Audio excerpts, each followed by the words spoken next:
Randy Olarte of VIP Productions, and welcome to Heroes Rides Auto Show 2013. This event is for the benefit of Yolanda victims and also the Alay sa Ina Foundation.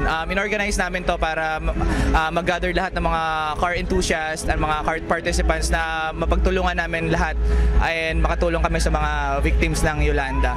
So yung event na to is in cooperation with the City Government of Quezon City, DB Sport Loud Match, North Customs, and of course the VIP Productions car shows.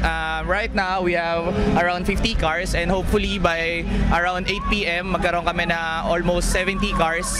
So salamat sa mga sumuport sa event namin, and if ever gusto po ninyong magkaroon ng events, ready po kami na mag-produce and mag-organize VIP Productions. You can contact us at 0915-242-3702, and you can check our Facebook account. It's VIP Productions PH.